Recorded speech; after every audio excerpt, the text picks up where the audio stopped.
필수 물품들 제가 한번 이거 띄워드릴게요. 이런 것들 중에 여러분들이 잘 다룰 수 있고 또 가지고 있는 것 중에 좀 가성비가 좋은 것들 그런 것들을 이제 챙겨 다니면 겨울 등산에서 안전사고는 현저히 낮출 수 있습니다. 특히 저체온증에 의한 사고는 맞출 수 있어요. 자, 오늘은 back to the basic에 걸맞는, 즉 기본에 충실하자, 기본으로 돌아가자는 그런 개념의 안전, 어떤 생존, 어떤 컨셉, 여기에 좀 적합한 영상이 있어서 같이 한번 이제 둘러보겠습니다.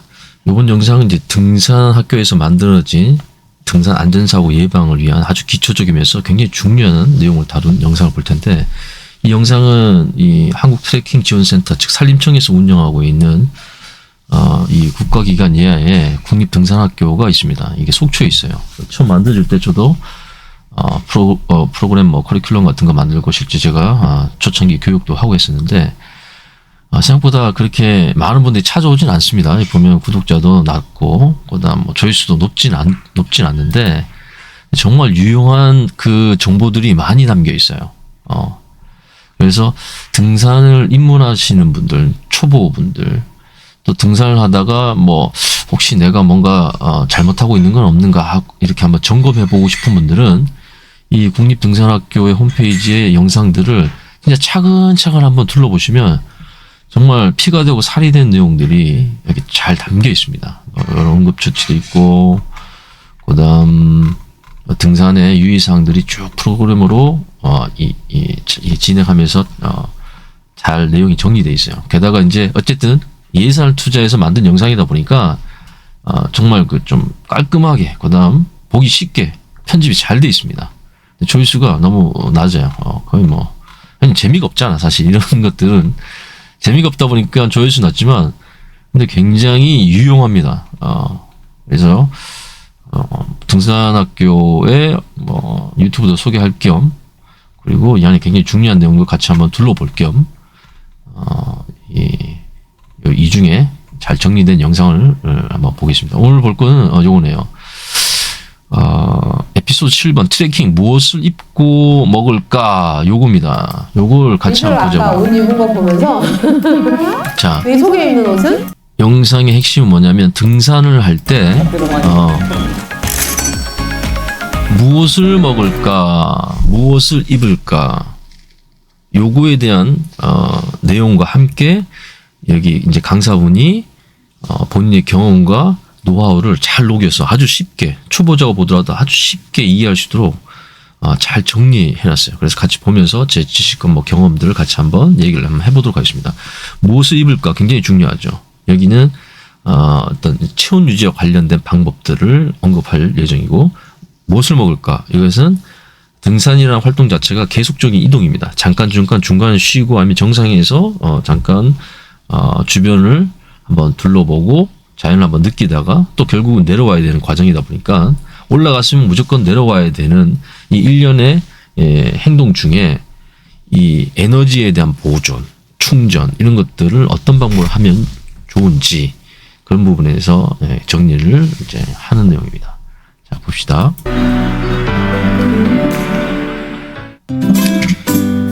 이번 유명산이라는 곳에서 이제 이 얘기를 하는 것 같아요. 최우순 강사님 같은 굉장히 유능한 강사님이시죠. 경험이 굉장히 많으신 것 같아요. 지금처럼 이렇게 가을 날씨인데 바람이 분다. 너무 춥잖아. 자, 지금같이 가을 날씨에, 지금 가을에 등산하신 것 같은데, 가을 날씨에도 바람이 불면 춥죠. 왜냐면 바람이 불면 통상적으로 체온 손실이 올라갈 수밖에 없습니다. 이게 우리가 열 손실에 대한 부분을 한번 정리를 할 필요가 있을 것 같은데, 열 손실을 발생시키는 원인이 크게 한 4가지 정도가 돼요.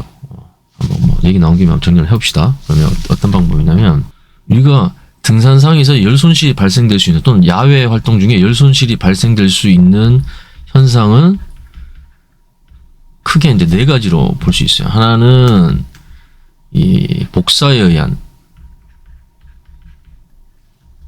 열 손실 또는 열 확보, 열 보충 이렇게 할 수도 있고, 두 번째는 열 손실에 대한 부분이니까 그냥 복사로 하는 손실. 두 번째는 증발, 우리 호흡이라든가 노출된 피부에 의해서 열을 뺏기는 거.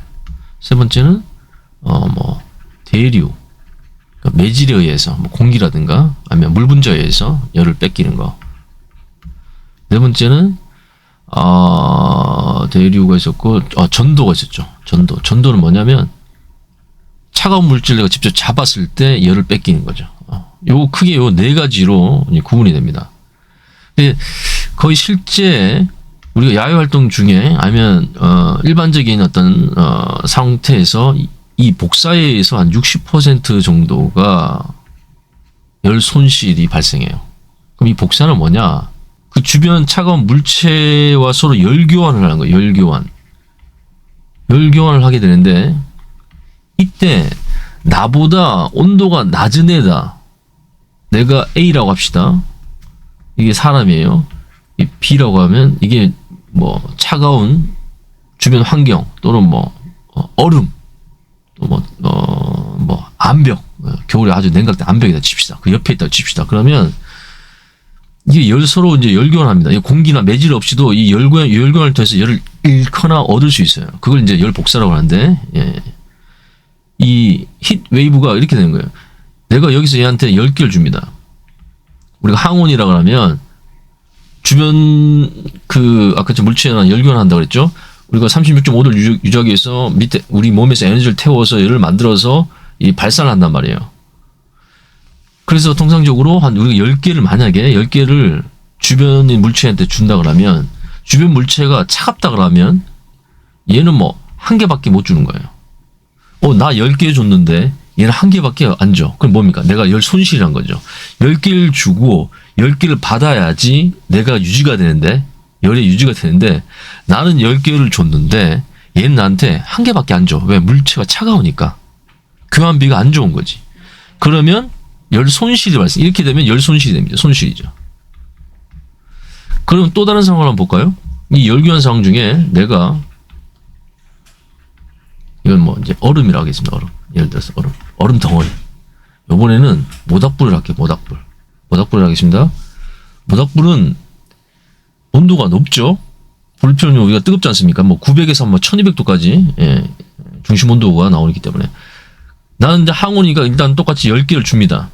이 모닥불과 같이 이제 같은 공간에 있다고 했을 때 거리에 따라서 또 열에 대한 강도는 다르겠지만 어쨌든 내가 10개 모닥불 앞에 딱 섰을 때 10개 내 체온에서 방사해서 10개를 줬어요. 얘는 몇 개 줍니까? 뭐 거리에 따라서 모닥불의 규모에 따라 다르겠지만 예를 들어서 얘는 한 100개를 주는 거예요. 100개. 뜨겁잖아. 얘가. 온도 뜨겁잖아.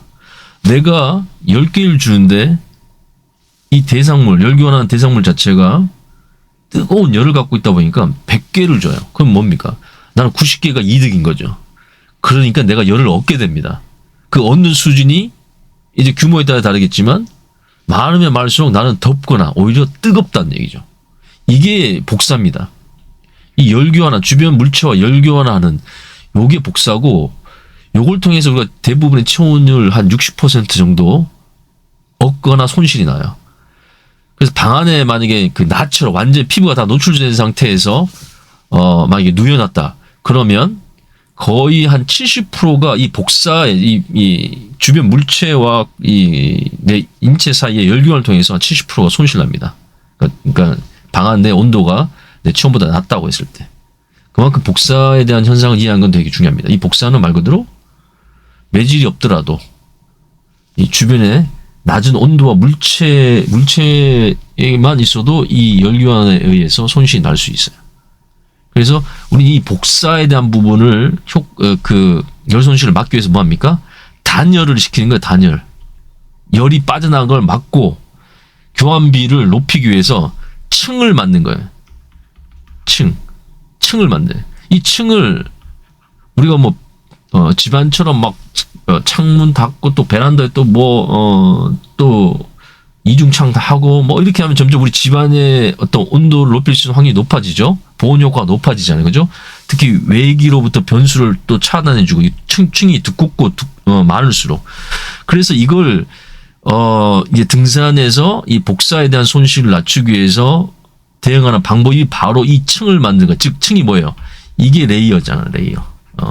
그래서 이거를 최적의 방법으로 우리가 체온 손실을 낮추면서 땀 배출, 땀을 관리할 수 있도록 우리가 시스템을 만든 게 바로 이게 레이어링 시스템, 즉 겹쳐 입기가 된 겁니다. 이렇게 해서 이제 나온 겁니다. 이런 어떤 현상에 대한 대응을 위해서.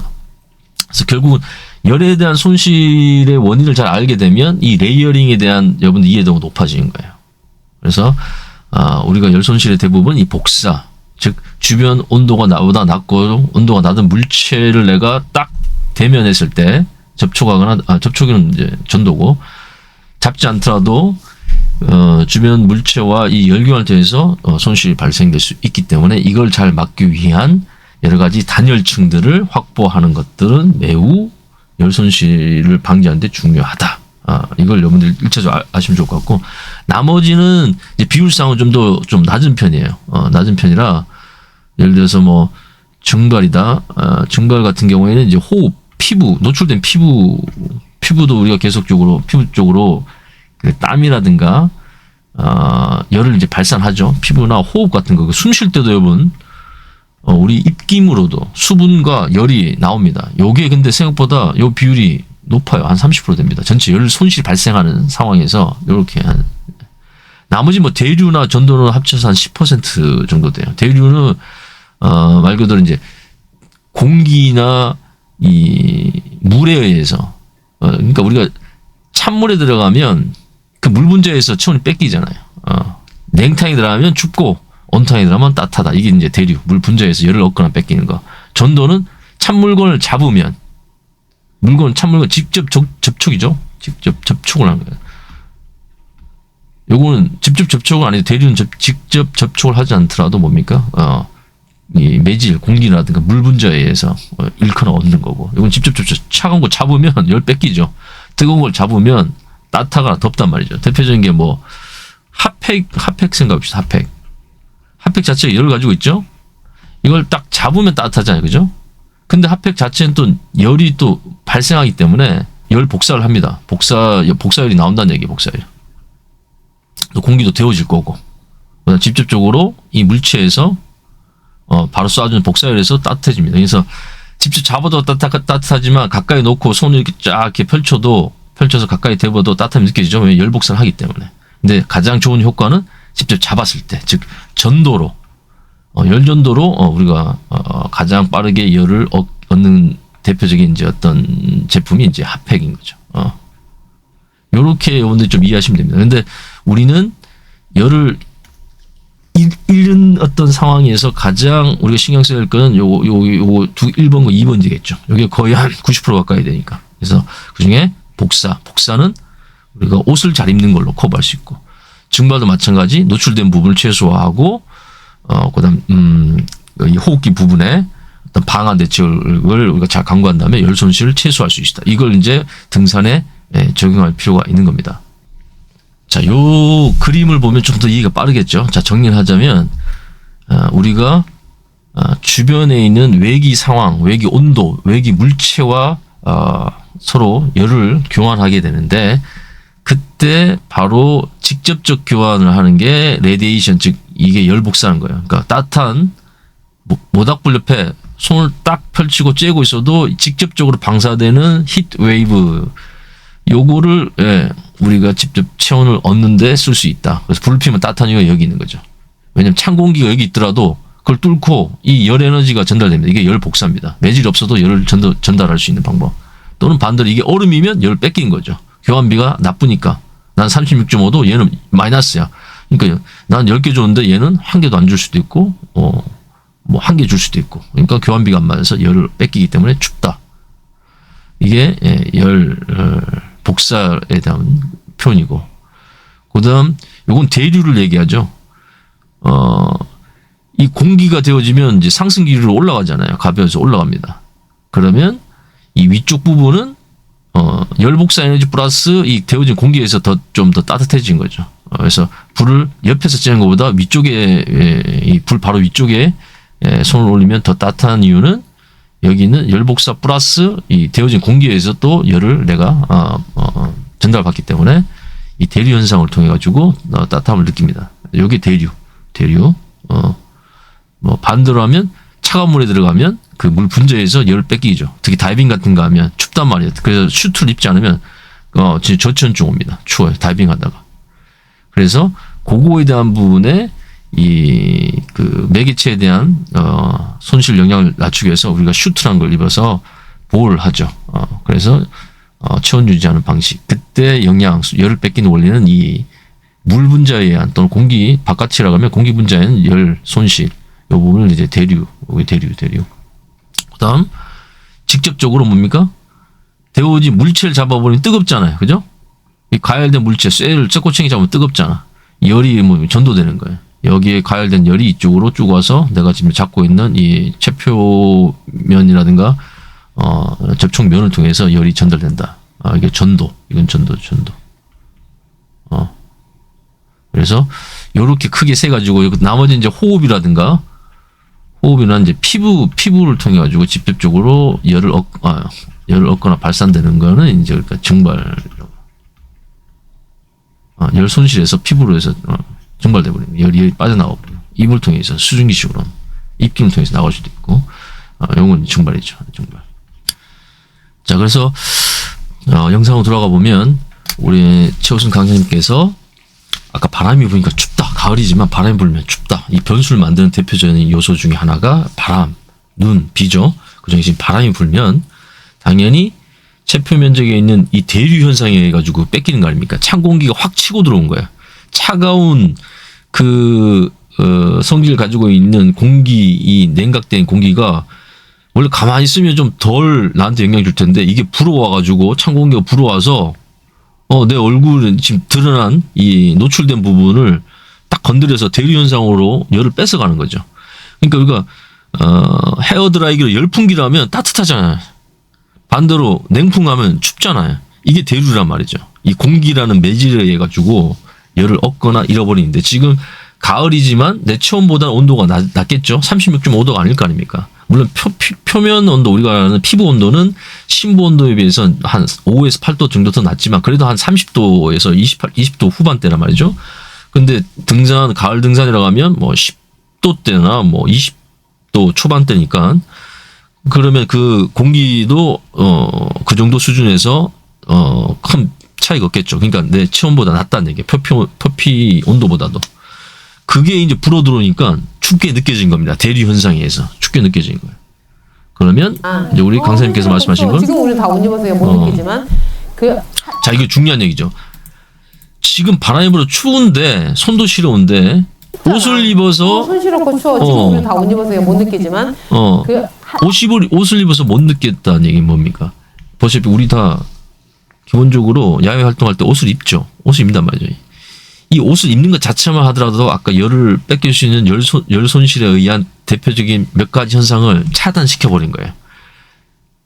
대류와 복사에 대한 특히 이런 현상을 이거 미연에 방지하는 효과를 가집니다. 방패막이 돼주기 때문에. 그죠? 단열층을 형성 주기 때문에. 근데 지금 이 상태에서 노출된 부분이 있죠. 근데 보호를 못 받는 부분. 그 부분을 보완해 주라는 얘기입니다. 추위를 느꼈을 때. 그게 그때 제일 먼저 할 일이 있어. 바로 이제 얼굴과 머리 부분이죠. 그다음 목 부분.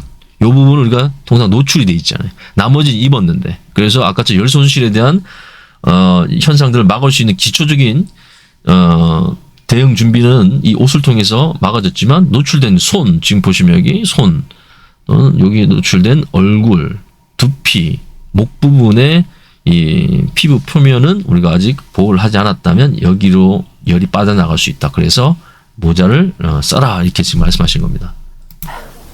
1차적으로 모자를 쓴 거죠. 두피 이런 부분. 햇빛을 가리는 이런 모자들도 중요하지만 수은이처럼 이런 모자. 지금은 보온을 중심으로 어떤 조치를 취한다 그러면 이런 책모자, 그러니까 그늘을 형성시켜서 시야를 확보해주고 눈부심을 막아주는 이런 그늘 형성의 챙보다는 비니처럼 책은 없지만 그림자를 형성시켜주는 건 기능은 없지만 가림막은 없지만 이 두피 부분에 열 손실을 막을 수 있는 보온성이 있는 단열층을 만들어줄 수 있는 이런 모자 중에 비닐을 쓰면 좋다고 말씀하신 겁니다. 물론 이런 책 있는 거 쓰셔도 보온이 됩니다. 말 그대로 이게 막이 돼주잖아요. 하지만 효율성, 보온 효율성을 따진다면 이런 비니라든가 야구 캡보다는 비니가 더 낫다는 거죠. 이런 그 분이햇보다 이제 비니가 좀 더 밀착도도 높고, 그다음에 이 자체 또 기능상 이 공기층 형성을 아주 효율적으로 하고 열 손실을 최소화할 수 있는 구조를 가지기 때문에 그런 부분 때문에 이걸 비닐 써라. 그럼 겨울에는 당연히 이런 어떤 분이햇 형태, 정글모 형태나 야구 캡보다는 바람의 영향도 덜 받고 보온성이 좋은 이 비닐을 써준다 그러면 열 손실을 최소화할 수 있고 보온을 확보할 수 있다 이 얘기죠. 또 이런 멀티스카프를 이용해서 그렇죠. 그다음 멀티스카프를 이용해서 머리를 따뜻하게 해줄 수도 있다. 뭐냐면 멀티스카프는 다용도로 쓸 수 있는 겁니다. 그죠? 뭐냐면 이게 두건처럼 쓸 수도 있고. 멀티스카프 한번 볼까요? 멀티스카프도 이 초보자분들을 위해서 지금 제가 설명한 거니까 백투더 베이직에 맞는 초보자를 위한 설명이니까, 자, 멀티스카프 뭐냐? 멀티스카프는 이렇게 이런 것들이 멀티스카프예요. 이렇게 멀티스카프. 그러니까 멀티 다용도로 두를 수 있는 뭐 목도리 같은 개념, 목토시 같은 개념이에요. 근데 왜 멀티냐? 이런 식으로 이제 머리에 땀 아니면 헤드 밴드처럼 쓸 수 있고, 이렇게 마스크처럼 쓸 수도 있고, 헤어밴드처럼 머리 묶어주는 역할을 쓸 수 있고, 손목밴드처럼 쓸 수 있고, 이게 땀도 닦죠. 손목에 걸었다거나, 바라크라바처럼 쓸 수도 있고, 두건처럼 쓸 수도 있고. 그래서 이제 이거를 이제 멀티스카프라고 부릅니다. 가격 저렴합니다. 근데 이제 겨울 같은 경우에는 이게 좀 두께가 있고, 또 기모가 들어간 좀 보온성 있는 제품 써주면 좋죠. 플리스 재질 같은 것들. 이런 멀티스카프 가격 굉장히 저렴하네요. 옵션을 또 선택하면 한 2,000원, 3,000원인데, 요게 멀티스카프입니다. 이렇게 다용도로 쓸 수 있는. 이 멀티스카프, 우리 여기 선생님도 멀티스카프를 모기하고 계시죠. 여기에서 이 목 부분에 이 노출된 부분을 커버, 단열층을 만들어주거나 방패막을 해주면서 열 손실을 막으려고 이 멀티스카프를 하는 것이 좋다는 거죠. 근데 이것도 필요하면 얼굴이라든가 두피를 또 커버해 줄 수 있으니까 체온 보호에 도움이 되는 도구다, 이렇게 설명하신 겁니다.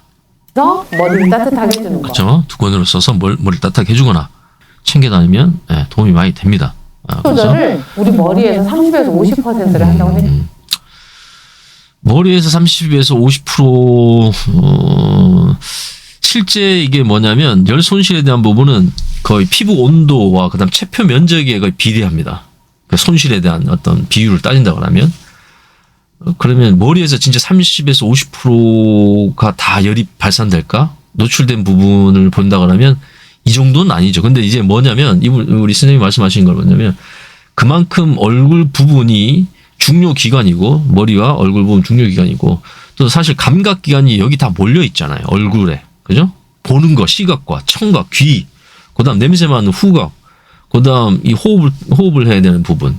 찬 공기 들어마시고 내뿜고 하는 것 자체도 사실은 이 감각으로 느껴지잖아요. 그럼 추위를 더 많이 직접적으로 느낄 수 있는 이 감각기관들이 다 모여 있으니까, 또 촉각으로도 차가운 공기 바로 피부로 느낄 수 있는 부분, 이 민감한 부분이 이 머리 부분에 다 있다 보니까 체감되는 게 이 정도 것이라는 걸 이제 예시로 들어준 겁니다. 그만큼 이제 머리 부분을 잘 관리해라는 거예요. 근데 실제 온도에 대한 손실은 머리 부분은 그렇게 높지 않습니다. 왜냐하면 나머지 체표 면적에 대한 노출된 부분은 거의 옷으로 막았기 때문에 상대적 노출이 많이 된 이 얼굴과 손에 대한 이 부분은 그렇게 높진 않으나, 이 감각기관이다 보니까 특히 목 같은 경우는 경동맥도 여기 있잖아요. 심장에서 바로 펌프지에서 올라오는 경동맥, 여기가 다발이 이렇게 있단 말이죠. 이 부분이 또 노출되면 추위를 더 많이 느끼겠죠. 뜨거운 피가 올라가다 냉각이 될 수도 있는 부분, 그런 부분이 또 얇은 피부가 또 느끼니까. 그래서 이 얼굴 부분과 목 부분에 대한 비중이 높다고 이제 표현을 하신 겁니다. 근데 여기가 만약에 많이 노출됐다 하더라도 죽진 않아요. 죽진 않습니다. 그냥 감각기관들이 많다 보니까 더 다른 부위가 노출됐을 때보다 더 많이 춥다고 느끼지만, 이 부분이 노출됐다고 빨리 죽거나 그런 건 아닙니다. 중요한 건 뭐예요? 우리가 알아야 될 게 신부 온도예요. 신부 온도. 일단 봅시다. 이 신체 온도 이거 신체 온도를 얘기할 때 제일 중요한 게 심부 온도죠. 심부 온도. 주요 장기, 심장과 그 주변에 이 흉부 쪽엔 주요 장기, 심부 온도. 그다음에 이제 표면 온도죠. 피부 온도. 피부 온도. 피부 온도. 우리 이게 심부 온도가 바로 35도, 우리가 36.5도 중에 1.5도씩만 이렇게 떨어지더라도 이게 저체온증이 시작됩니다. 이 저체온증이 시작되는 이 경상 증상에서도 빨리 대응하지 않으면 뭐 3시간도 못 버틸 수 있어요. 그다음 상황이 나쁘다 그러면 뭐 30분 만에 죽을 수도 있습니다. 저체온증 시작이 됐는데도 불구하고 어떤 조치를 취하지 못한다 그러면. 사실은 어느 게 더 중요합니까? 당연히 심부 온도가 더 중요해요. 이것도 중요하다고. 표면 온도는 일반적으로 심부 온도에 비해서 한 5도에서 한 8도 정도 더 좀 낮습니다. 그러니까 심부 온도가 만약에 뭐 36.5도다 그러면 외부 표피 온도는 뭐 30에서 뭐 32도 정도죠.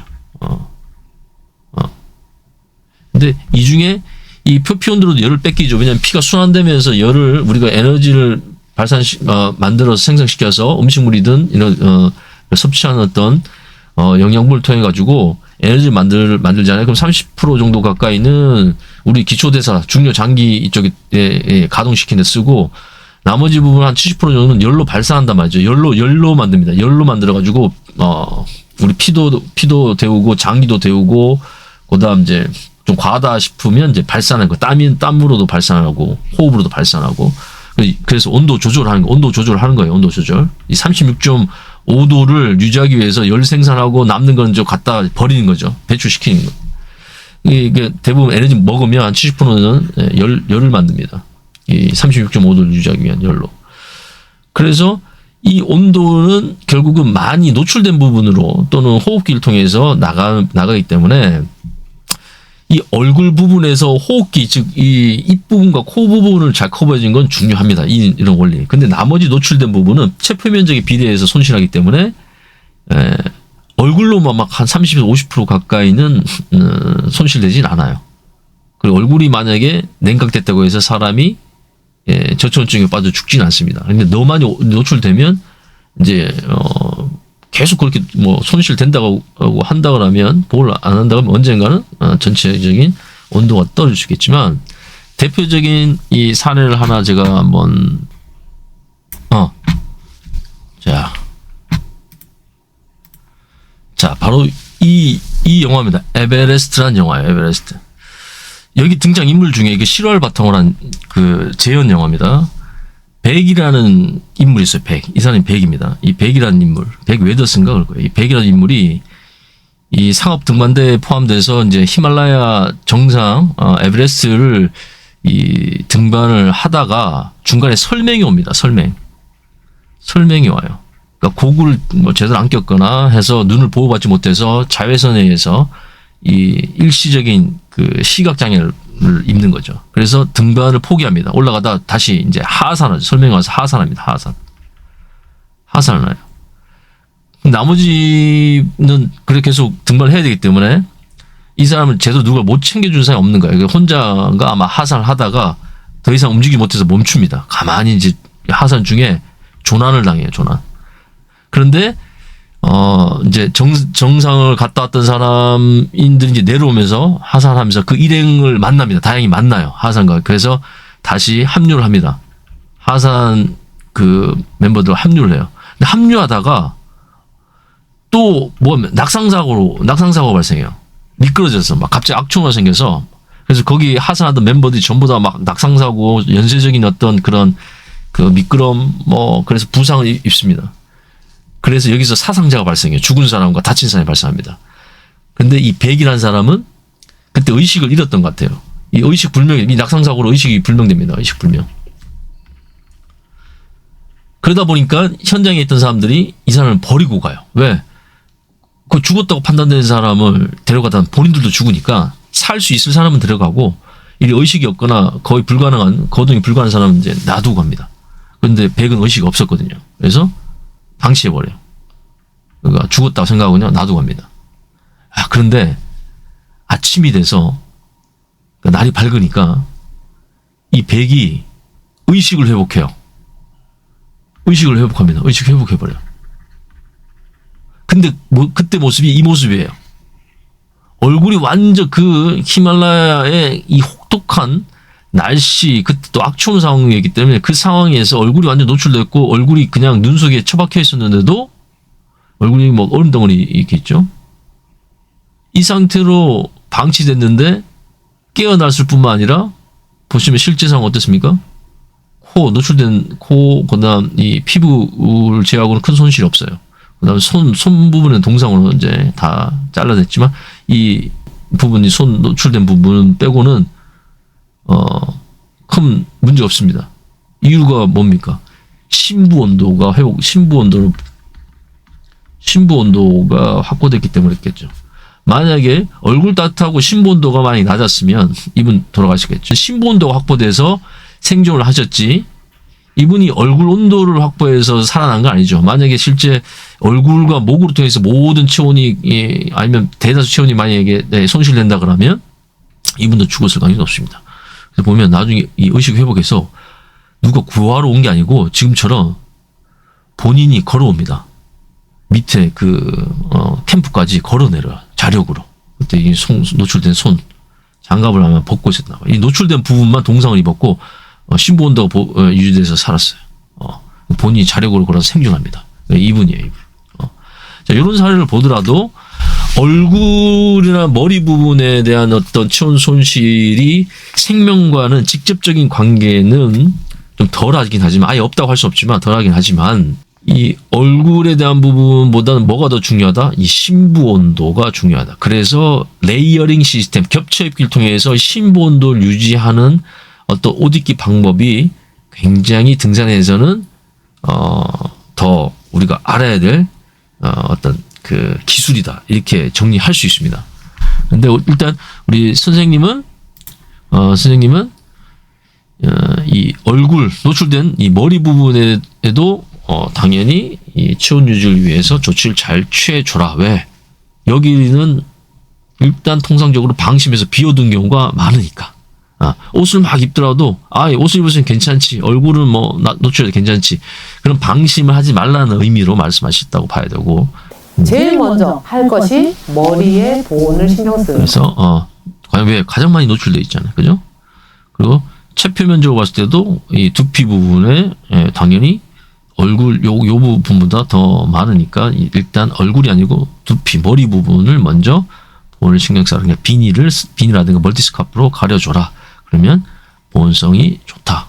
열 손실을 막을 수 있다. 회복이 된다. 뭐 이런 말씀이죠. 머리와 목에서 그만큼 체온을 머리와 목. 목도 중요한 게 뭐냐면 이거 나중에 파카를 올리지 않았을 경우에 지퍼 안 올리잖아요. 그럼 우리가 움직이면서 이 레이어링 사이 통상적으로 미드레이어와 아우터 사이 이 데워진 공기가 움직이면서 펌핑 돼가지고 여기로 빠져나가 버립니다. 이쪽으로 새어나가요. 목에서 새어나간다고. 그럼 새어나간 거 다시 또 이게 개방되어 있으면 또 찬 공기가 다시 들어와요. 대류가 안 좋은 쪽에 대류가 발생하는 거죠. 찬 공기는 들어오고 바깥 따뜻한 여기 기껏 체온으로 데운 공기는 나가져 버리고. 그러니까 난 더 많은 에너지를 그걸 써서 보충하려고 하고. 그러다 보니까 이 목 부분을 잘 커버 안 해주면 이 레이어링 사이에 데워진 공기가 빠져나갈 수도 있고, 그다음 대류에서 공기에서 여기가 노출된 부분에 열 손실이 발생할 수 있으니까 여기 목도리 해주는 것도 되게 중요합니다. 그래서 목도리만 해도 따뜻함이 빨리 느껴지는 경우가 있어요. 다른 곳은 비닐 썼고 옷도 잘 갖춰 입었는데 왜 이렇게 좀 서늘하지? 좀 추운 느낌 있지? 알고 보면 바로 이 목 부분이 커버가 안 돼가지고 여기에서 체온 손실이 나는 것들을 우리가 체감할 수 있습니다. 그때 빨리 목도리를 해주거나 이런 버프로 아니면 넥 워머 있습니다. 목만 이렇게 가려주고 목 일부 얼굴 한 반쯤 가려주는 그런 거 있어요. 그냥 3,000원, 4,000원 밖에 안 합니다. 저도 그런 거 비싼 거 안 씁니다. 싼 거 써도 돼요. 한 플리스 재질에 3, 4,000원이면 넥 워머 살 수 있습니다. 그거 안 하면 목도리 대용이 돼요. 또 일부 호흡기 입까지 커버됩니다. 그거를 이제 여러분들이 해준다 그러면 체감되는 체온 손실을 낮출 수 있어요. 실제 어느 정도 체온 손실도 낮출 수 있고. 그 말씀을 하신 거예요. 크기 때문에. 그리고 옷을 어떻게 입는 게 좋은지. 이게 이제 나온 거죠. 옷을 어떻게 입냐, 즉 레이어링 시스템을 어떻게 하냐에 따라서 우리가 체온의 열 관리 효율이 달라진다. 체온 관리 효율이 달라진다는 거죠. 입는 순서가 있잖아. 그치? 자, 이 순서가 바로 속옷이잖아, 속옷. 레이어링 시스템, 즉 1단계부터 통상적으로 3단계로 나눠진 이 레이어링 시스템을 이해를 하는 것이 필요하다. 그중에 피부에 직접 닿는 옷이 속옷이죠. 그게 이제 우리가 말하는 베이스 레이어가 되는 거고, 피부에 직접 닿는 옷이 속옷이야. 반즈 런닝이만을 속옷이라고 말하는 게 아니라. 민철이 아까 옷 입은 거 보면서 얘는 무슨 옷이게? 만져봐. 보온 옷이야. 따뜻하게 입는 옷. 근데 자, 지금 이렇게 만져봤을 때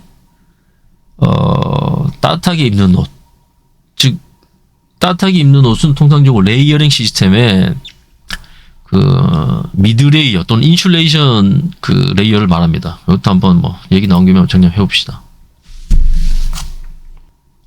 이제 우리가 아까 체온 손실에 대한 여러 가지 현상을 이해하면서 우리가 단열층을 만들어주면 좋다고 그랬죠.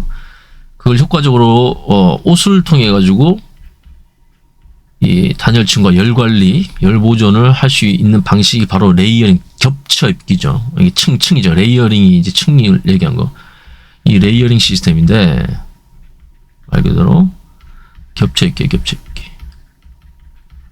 단순히 껴입기 개념이 아니라는 얘기. 여기도 다 원리가 있고, 그다음 거기 기능에 대한 소재가 정해져 있다고 보셔야 됩니다.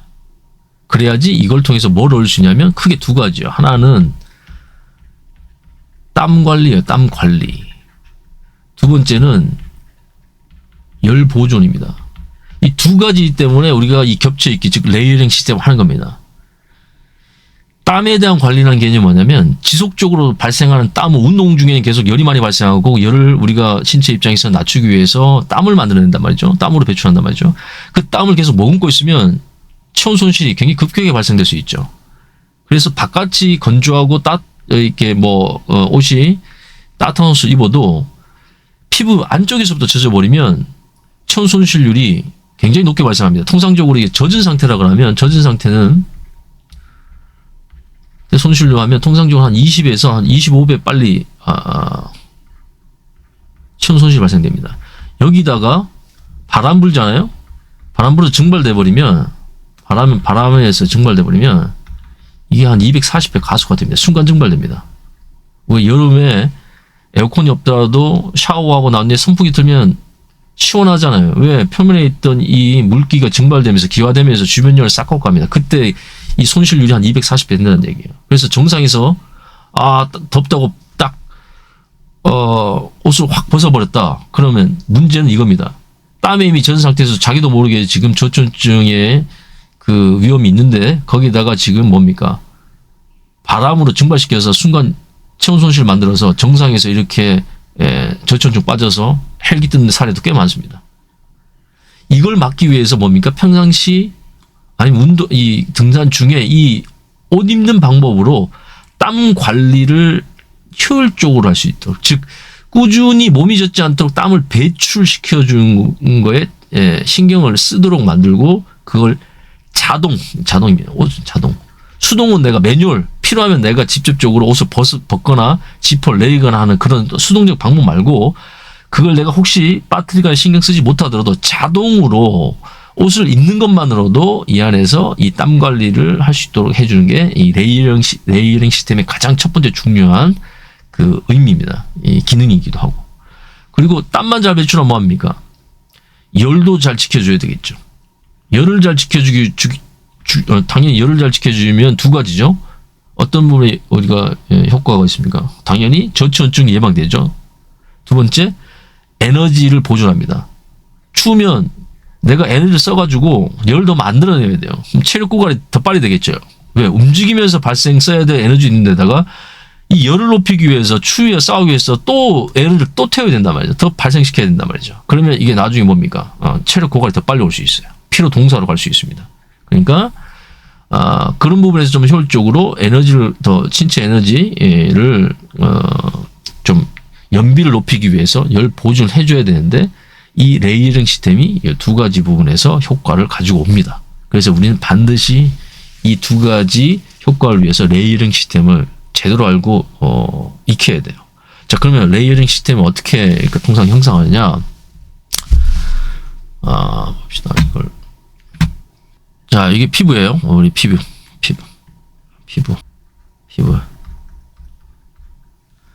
이 피부에서 우리가 움직이게 되면 에너지를 생성하면서 통상 우리가 70%는 열로 또 만든다 그랬죠. 그래서 열을 만들다가 또 좀 과한 열일 경우는 땀이라는 걸로 배출된 거. 땀이 이제 표피에 이렇게 수증기처럼 올라옵니다. 근데 그게 이제 맺히면 땀방울이 되는 거고, 땀방울 맺히기 전에 빨리 배출시키면 증기 형태로 바로 우리가 배출시켜서 몸이 젖지 않도록 하는 거죠. 어쨌든 움직이게 되면 아까 우리 증발이라는 열 손실 어떤 증상 중에 이 표피, 호흡과 표피를 통해서 이 열이 나간다 그랬죠. 그때 우리 땀이라는 방법으로 체온 조절하기 위해서 이렇게 피부에 나오고 있어요, 지금.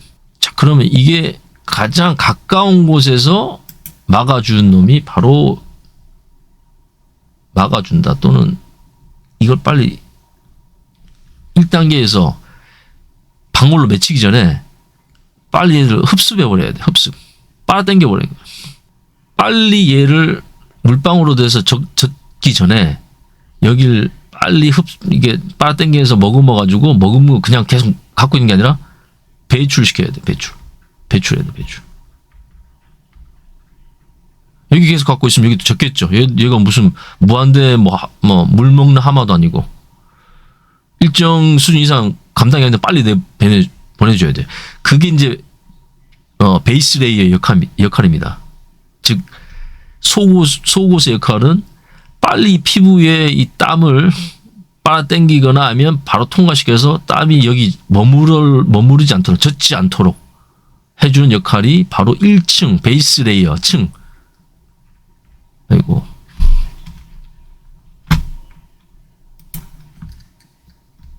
층 1이죠. 층 1. 층 1. 베이스 레이어. 아주 기본적인 단계. 기본적인 층. 이 1층의 역할이 이거예요. 피부 위에 땀을 빨리 배출시키는 역할. 그래서 베이스 레이어에 들어갈 가급적인 소재는 면은 절대 안 된다는 이유가 바로 그겁니다. 면은 머금고 여기서 그냥 젖은 상태로 그냥 버텨버립니다. 안 밀어낸다고.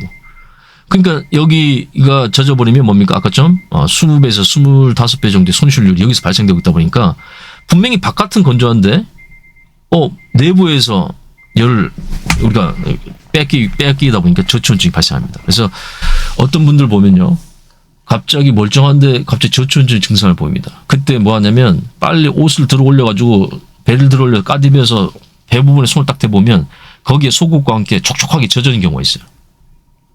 바깥에는 옷이 건조한데 그건 뭡니까? 이 베이스 레이어를 잘못 입었기 때문에 그래요. 땀 관리가 안 돼서 그래. 그럼 빨리 그 벗겨가지고 빨리 그 현장에서 열을 보충시켜줘야 됩니다. 여러 가지 방법으로 뭐 핫팩 같은 걸 배와 뭐 신부, 겨드랑이 뒷목 이런데 핫팩 같은 거 놔가지고 올려주거나 빨리 은박담요라든가 체온을 올릴 수 있는 또 건조한 옷으로 갈아입혀가지고 보온 옷을 갈아입혀서 빨리 올려줘야 돼요. 근데 그런 분들 보면 겉은 멀쩡하게 젖은 게 없는데 안에서 또 젖는 경우가 있어요. 그건 뭡니까? 베이스 레이어를 잘못 입었기 때문에. 그만큼 베이스 레이어를 선택하는 게 되게 중요합니다. 그러면 면은 절대 안 되겠죠. 소재 자체에서 면은 쓰면 안 됩니다. 그럼 저 같은 경우 뭘 쓰냐면 통상적으로 역시 브린제가 좋더라고. 브린제가 좋아요. 브린제가 좋아. 그 다음 전 이제 미군 레벨 1이나 미군은 이제 여기 PCU 7이라고 7단계가 있어요. 7단계. 예, 7단계가 있어요. 이 단계에 따라서 똑같이 뭐 군용 레이어링 시스템이라고 보면 됩니다. 군용 겹쳐입기 방식으로 7단계를 나눠놨는데 입고 벗고 하면서 7단계 상황에 따른 대응하는 옷 입기 방법이 있는데 그중에 레벨 1 속옷, 이 둘 다 속옷입니다. 속옷. 그 다음 레벨 2는 겨울용 내복 정도로 보시면 돼요. 좀 더 두꺼운, 레벨 1보다는 더 두꺼운. 그러면서 속건, 흡습이 빠르고 속건이 빨리 되고 땀 배출이 용이하면서 보온까지 같이 되는 거예요. 특히 레벨 2는. 속건은 1, 2가 비슷해요. 땀 배출 둘 다 비슷합니다. 근데 레벨 2는 좀 보온이 좀 특화된 속옷입니다. 요거 많이 입어요. 불인제를 안에 입고 그다음 그 위에 날이 많이 추울 것 같다면 미군의 레벨 2 내복이죠. 내복을 이제 주로 입습니다. 그러니까 이걸 뭐 제가 제품에 대한 거를 홍보한다는 개념보다는 검증된 걸 입을수록 좋다 이거. 특히 베이스 레이어. 꼭 이게 아니더라도 이번 뭐 국내 보면 속건도 되고 보온도 되는 그 내복들 많습니다. 뭐 쌍방울, 뭐 BYC 이런 데서 뭐 한 유니클로인가 그런 데서도 이런 그 보온성, 그다음 속건성, 베이스 레이어 적합한 활동에 적합한 그런 저가 가성비 제품 많아요. 그런 걸 쓰시면 됩니다. 쿨맥스 속옷은 좀 비추해요. 왜냐하면 땀 배출은 좋죠. 근데 중요한 거는 1차적으로 베이스 레이어 안에서도 뭘 해줘야 되냐면 열을 잡아주고 열을 품어줘야 됩니다. 이게 뭐냐면 우리가 땀도 나가야 되지만 여기서 열이 이 층에서 잡아줘야 돼요. 여기 잡아줘야 돼요. 이 층이 여기 베이스 레이어로 칩시다.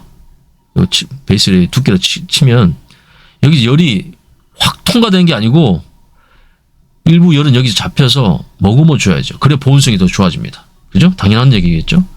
여기 되어진 공기들을 잡아주고 단열층을 만들어주고 여기서 머금어 줘야 돼요. 잡아주고. 그게 이제 불인제가 잘합니다. 불인제가 외형은 쿨맥스예요. 그게 완전히 그 메쉬 형태입니다. 보면 뻥뻥 뚫려 있어요. 뻥뻥 뚫려서 야 이게 무슨 보온성이 있겠나 생각하지만 이 구조 자체가 그물 구조를 가지면서 상대적으로 두꺼운 공기층을 만듭니다. 이 불인제라는 제품 자체가. 그래서 빨리 땀을 흡수하고 배출도 시키지만 그리고 건조를 시키지만 또 이 공기층을 형성해서 얘가 공기층을 또 만들어놔가지고 이걸 또 보온을 시켜요. 보온을 또 역할을 해줍니다. 1차적으로 이 열 보존에 대한 부분을 이미 속옷에도 시작하기 때문에 당연히 효과적이겠죠. 기능 자체가 그런 땀 관리랑 열 보존에 특화된 소재와 방식을 사용했기 때문에 이런 뭐 불인제라든가 미군 어떤 그 레벨 1, 2의 어떤 소재들이 그렇게 되어 있기 때문에 확실히 달라요. 다른 어떤 이름 없는 아니면 면 같은 소재 아니면 여름 쿨맥스 같은 소재 입은 것보다 확실히 따뜻합니다. 그것만 입어도 따뜻하다 느껴질 정도로. 여기서 열이 최대한 나가는 걸 막아주는 역할을 해줘야 되는 거예요. 땀은 당연히 통과하고 땀은 이렇게 통과해야 되고 열은 이 안에서 맴돌아야 돼. 최대한 손실을 낮출 수 있도록. 그 역할을 해준 것도 베이스 레이어입니다. 베이스 레이어죠. 그 다음 이제 여기에서 땀이 머물면 안 된다겠죠. 이거 밖으로 나가줘야 되기 때문에 두 번째 층도 우리가 어떤 기능을 요구하냐면 이 두 번째 층을 칩시다. 두 번째 층은 좀 더 두꺼워요. 이게 2층, 층 2라고 합시다. 층 2. 층 2. 이걸로 뭐라고 부릅니까? 층 2를 미드 레이어라고 하죠. 미드. 가운데 껴있는 미드 레이어. 중간층. 다른 말하면 인슐레이션. 보온층이라고 부릅니다. 보온층. 보온층. 미드 레이어. 이 층 2. 층 2의 역할. 층 2의 역할도 뭡니까? 얘는 내복만 입으면 춥잖아요. 어쨌든 춥잖아요. 외부 변수에서 잘 뚫리고 뺏길 어떤 그 구조인 거죠. 이게 너무 얇고 통기성에 많이 특화됐다면 쉽게 찬 공기 들어오니까. 그래서 여기에서 흡수해서 배출하는 땀이 계속 이어져 주게끔 베이스 레이어도 여기서 층이 두껍다 해서 막으면 안 됩니다. 안감으로 다시 뚫고 해서 다시 또 나가야 돼요. 땀은 계속 배출입니다. 땀 배출은 어떤 층에서도 멈추면 안 돼요. 이게 핵심입니다. 이 땀 관리의 핵심. 레이어링이 겹쳐 입더라도 땀은 어느 층에서도 멈추면 안 돼요. 잠깐 일시적으로 머물 수 있으나 반드시 배출돼야 됩니다. 이 층 관계, 특히 레벨 1과 레벨 2, 그러니까 이름표는 레벨 1, 2는 아니죠. 베이스 1과 베이스 2에서 땀이 멈추는 소재는 절대 쓰면 안 되는 이유가 여기 있어요. 그래서 보온층이라 불리는 이 가장 두꺼운 층인 이 미드레이어에서도 반드시 땀 배출 기능이 있는 또는 통기성이 좋은 소재를 써야 됩니다. 그러면서 또 뭘 갖춰야 돼요? 당연히 보온성도 갖춰야 돼요. 열보전. 특히 1번과 2번에 대한 가장 어떻게 보면 충실해야 될 역할을 해야 될 층이 바로 미드레이어죠. 2층입니다. 층 2. 그래서 땀은 계속 레벨 베이스 레이어에서 배출한 걸 그대로 이어서 오고 그러면서 배출시키고 그다음 열을 여기 열을 통과시키지 못하게 이 안에 그냥 맴돌게 만들어 머금어 버리는 거죠. 못 나가. 야 물은 통과. 검문 검색하는 거야. 너 뭐야? 저 땀인데요? 나가. 나는 나가야 하는 거야. 넌 뭐야? 저 열인데요? 따뜻한 공기인데요? 데워진 공기인데요? 왜냐면 우리 공기층이 형성되죠. 몸 안에서. 데워진 공기인데요? 안 돼. 너 되돌아가. 요 사이에 물론 이게 서로 겹쳐 있으니 공간은 좋겠지만 요 사이에 또 데워진 공기가 또 있는 거예요. 그러면서 소재 자체도 또 다른 공기층을 형성하는 겁니다. 자체적으로. 그래서 우리가 뭐 이런 걸 로프트라 부릅니까? 두께. 우리가 뭐 800pfp, 그러니까 필 파워 뭐 이런 개념. 공기층이 두꺼우면 두꺼울수록 보온성이 좋죠. 또 우리가 대표적으로 많이 쓰인 것이 플리스 소재, 기모. 요즘 뭐 저 같은 경우 폴라텍 하이로프트를 즐겼습니다. 미드레이어에 통기성도 좋고 보온성도 좋기 때문에 그것도 구멍 뻥뻥 뚫려 있어요. 통기성 굉장히 좋습니다. 땀 배출도 아주 잘 돼요.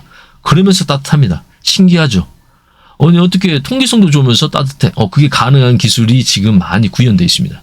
저는 대표적으로 하이로프트를 많이 써요.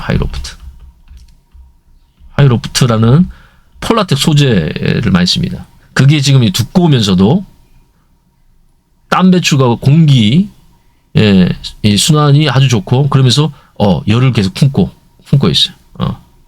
그다음 열 바깥 튕겨나온 거를 막아줍니다. 이렇게 막아주면서도 자체 이 공기층 형성하는 그 옷감의 특성에 따라서 내부에서 열을 계속 머금어주고 있어요. 그래서 층 2는 보온성과 땀 관리에 특화되어 있는 옷을 입어야 된다. 대표적으로 뭐 플리스 이렇게 저 같은 경우 뭐 하이로프트도 좋고 그다음 또 뭐 많이 쓰냐면 저 같은 경우는 좀 더 추운 날씨 하면 합성 충전재 있죠. 합성 충전재 중에 땀에 젖더라도 혹시 젖더라도 보온성이 유지되는 대표적인 소재가 프리마로프트라든가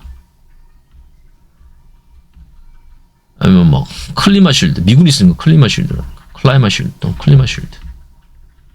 아니면 아크트렉스 같은 거 뭐 코어로프트 아크트렉스 요즘 클리마 쉴드 쓰더라고요. 초창기에 코어로프트 쓰는 자체적 개발한 거 뭐 신슐레이트도 포함되는 3M 신슐레이트 뭐 요런 것들 이런 합성 충전재도 날씨가 많이 춥다 그러면 입거나 미드레이어를 입거나 등산할 때 1, 2만 입고 올라가는 거예요. 3까지 입는 건 아닙니다. 처음부터. 그럼 외부 변수가 생겼을 때 입어야 돼. 그것까지 입으면 땀 배출이 잘 안 되고 더워요. 어쨌거나 지금 1, 2만 입고 활동할 때 전 하이로프트 아니면 플리스 자켓을 입던가 아니면 합성 충전재 자켓을 입고 등산을 시작하거나 활동을 합니다. 좀 서늘한 상태에서 등산 시작한 게 맞아요. 처음부터 따뜻하다 그러면 여러분 시작을 잘못하고 있어요. 그렇게 되면 올라갈 때 땀으로 적게 될 가능성이 높습니다. 더워져서. 어쨌거나 중요한 건 뭡니까? 땀 관리를 하기 위해서 옷 자체 자동적 기능을 일단 우리가 잘 선정을 해놔야 된다는 얘기죠. 그래서 그때 필요한 층 2는 이런 보온성과 통기성이 확보된 이런 소재들 중심으로 입는 것이 좋습니다.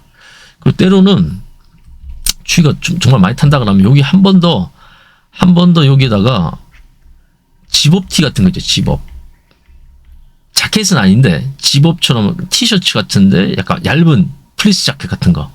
그런 걸로 해서 뭐 1.5 레이어 이렇게 부를까요? 1.5 레이어. 1.5 레이어로 입어주기도 합니다. 베이스 레이어 내복보다는 두껍고 미드 레이어보다는 얇은데 그것도 보온성과 땀 배출이 되는 뭐 1.5 레이어라고 부르는 그 집업을 한 번 더 입어줘도 좋아요. 그 후에 다시 한번 이런 플리스 자켓을 입어준다면 추위가 좀 많이 타신 분은 이 집업을 통해 가지고 한 번 더 보온성 확보할 수 있습니다. 땀 많은 분은 그냥 내복이나 속옷 입고 바로 위에 그냥 자켓 입어도 됩니다.